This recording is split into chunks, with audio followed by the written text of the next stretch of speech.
धीरेन्द्र कुमार मुन्ना जी, जो सवाल आरजेडी कर रही है या जो सवाल जेडीयू कर रही है, वो सवाल भी तो जायज है ना। आप एक बाबा के पीछे पीछे चल के अगर ये सोचेंगे कि आपका वोट कंसोलिडेट हो जाएगा, आप ये सोचेंगे कि एक नया एक्सपेरिमेंट आप बिहार में कर देंगे और बिहार में कुछ जादू आप कर देंगे या 2024 से इससे जोड़ेंगे, तो सवाल तो पूछे जाएंगे। प्राची जी, सबसे पहले तो आप ये कह रहे हैं इनके दिमाग में, मिश्रा जी के दिमाग में एजेंडा चलता है, इसीलिए इन्होंने एजेंडे की बात कही है। मैं ये नहीं कहता हूँ कि बाबा आ रहे हैं उससे कोई राजनीति हो जाएगी, लेकिन हर एक लोगों को अपने धर्म के गुरुओं को बुलाने की आजादी है ना। अगर ये कहीं अगर न्योता मिलता है इनके नेताओं को इफ्तार में जाने का, तो बड़े खुशी खुशी जाते हैं। लेकिन बागेश्वर बाबा ने उप मुख्यमंत्री और मुख्यमंत्री दोनों को निमंत्रण दिया, लेकिन दोनों ने अस्वीकार किया।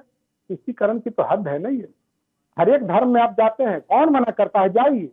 लेकिन अगर यहाँ पर बहुसंख्यक लोगों ने अगर अपने धर्म के प्रचार के लिए, अपने भगवान के स्मरण के लिए अगर किसी संत को बुलाया है, तो किसी संत का अपमान करना यह भी बिहार की परंपरा थोड़े रही है। लेकिन अब आज यदि के प्रवक्ता मिश्रा जी कह रहे हैं, ये लोग तो तेल पिलाते हैं ना लाठी में, इनको बातें समझ में आती नहीं है। ये किसी न किसी एजेंडा को ही लेके चलते रहते हैं। बिहार में सबसे पहले जब यहाँ पर इनके प्रदेश अध्यक्ष ने कहा कि इनको गिरफ्तार कर लीजिए आडवाणी जी के तरह, जिसका नतीजा हुआ कि आज सड़कों पे उनके पोस्टरों को फाड़ा गया, 420 उस पर लिखा गया। नहीं तो जो हिंदू राष्ट्र की बात बाबा बागेश्वर अपने मंचों से कर रहे हैं, अपने पंडालों से कर रहे हैं, आप लोग समर्थन कर रहे हैं क्या उनकी इस मांग का?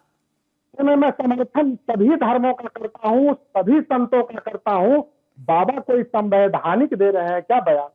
बाबा संसद में दे रहे हैं, लेकिन किसी के धर्म संसद में अगर कोई बात उठती हो, उस पर भी कोई रोक है क्या? अभिव्यक्ति की आजादी तो इसी संविधान ने दिया है प्राची जी। अगर वहां पे बाबा का बयान कोई लोकसभा में पारित बयान तो नहीं है। अगर उनकी ऐसी इच्छा है तो देते हैं कि इसमें वृत्ति क्यों लगती है। इन्होंने बाबा रामदेव का भी विरोध किया था, और जब लोग जनहित की बात कर रहे हैं, जनता के फायदे की बात कर रहे हैं, कि इनके नेता ही मुख में दंत कांति लगाने बाद में उन्हीं का प्रचार करने लगे। तो इनको जब बात बाद में समझ में आती है कि राष्ट्र प्रेम की बात है, किसी के धर्म के अहित की बात नहीं होनी चाहिए। धर्म संभाव का मतलब होता है कि सारे समाज के सभी लोगों के लिए एक समान अधिकार। ठीक है, आपको इसमें सद्भावना नजर आ रही है। आप कह रहे हैं कि ये तो कोई किसी की भी अभिव्यक्ति की आजादी है, वो कुछ भी बात करे, ये संवैधानिक बयान थोड़ी ना है। उदित राज जी, इसी से जोड़कर आपसे सवाल है, चूंकि आपका एक ट्वीट भी मैं देख रही थी, आप तो धीरेन्द्र कृष्ण शास्त्री का कंपैरिजन सीधे सीधे उस व्यक्ति से कर रहे हैं जो खालिस्तानी समर्थक था, जिसने खुलकर बताया कि कैसे वो खालिस्तान देश चाहता है इस देश से अलग होकर। आपका आधार क्या है? ये कंपैरिजन आपने कैसे किया? देखिए प्राची जी, कोई धर्म का प्रचार करे उसका स्वागत है, उसमें मेरा या किसी का क्या हस्तक्षेप हो सकता है। लेकिन जब संविधान के विरोध में बात करे तो हमारा फर्ज बनता है कि हम इस बात को उठाएं और बार बार इसको राजनीतिक मोड़ देना कि तेजस्वी यादव क्यों नहीं गए या मुख्यमंत्री क्यों नहीं गए, ये क्यों नहीं जाते ऐसे में, तो छठ पूजा हुआ, तमाम सारे हुआ, बैकवर्ड शेड्यूल कास्ट के लोग ही मनाते हैं। बल्कि जितना राम के नाम है सब दलितों के हैं, चाहे वो रामदास अठावले हों, रामराज हो, काशी राम हो और रामविलास हो, ये सवर्णों के नाम राम के होते ही नहीं हैं। तो उसको तो आप छोड़ दीजिए। मैं ये सवाल कहता हूँ कि ये हिंदू है भी, कोई हिंदू पैदा होता है क्या? मैं तो या तो बहस बीच में मत करिए, मैं नहीं बोला हूँ। आप सभ्य बनिए, मैं भी सभ्य बनूँ, या तो ठीक है। आप अपना बात समय, जब आपका समय आएगा बताइएगा।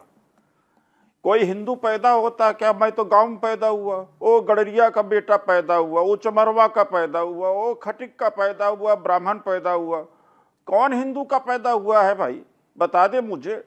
हिंदू राष्ट्र का ये आप बहस भी नहीं कर सकते, इसको जेल में डालना चाहिए। ये बागेश्वर जो है राजनीतिक व्यक्ति है, अमृतपाल अगर वो कहता है खालिस्तान का, तो ये हिंदू राष्ट्र की बात करता है। ये अपराधी है इस व्यक्ति का आदमी। नहीं उदित राज जी, ये तय करने वाले कि कौन अपराधी है और कौन अपराधी नहीं। अरे भाई सर एक सेकंड, आपने बहुत अभी जातियों का ज्ञान यहाँ पर दिया है। आप बोलने देंगे? आप एक सेकंड सर, एक सेकंड बोलने, मैं आपसे सवाल आप ही बोलेंगी, आप ही बोलेंगी। अरे सर अपना गुस्सा थोड़ा सा शांत रखिए, आवाज ऊंची करनी मुझे भी आती है, थोड़ा सा शांत हो जाइए। हस्तक्षेप कर रही हैं। अरे तो काउंटर क्वेश्चन तो आप ही से करूंगी ना।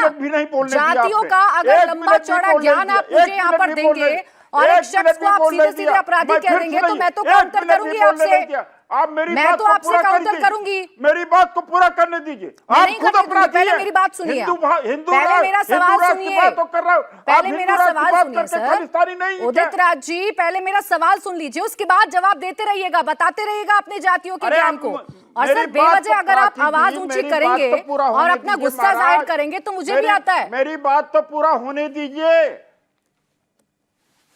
बोलिए, जितना लिख के लाए उतना सुन लीजिए। बोलिए बोलिए भाई 1 मिनट भी नहीं होता, 1 मिनट भी नहीं होता, बीच में रोक देते। मैं 10 सेकंड और लेना चाह रहा था बस। और बाकी मैं कहीं हस्तक्षेप नहीं करता हूँ, न आपको करता हूँ न इनको करता हूँ। आप बात पर आइए सर, उदित राज जी बात पर आ जाइए, फिर मैं आपसे काउंटर करूंगी, फिर आपको गुस्सा आने लग जाएगा। बात कंप्लीट करिए, फिर मैं आपको आपसे काउंटर आ रहा हूँ। वो हिंदू राष्ट्र का प्रचार कर रहा है वो। अरे हिंदू राष्ट्र का प्रचार कर रहा है, बात पर नहीं आऊँ क्या करूंगा।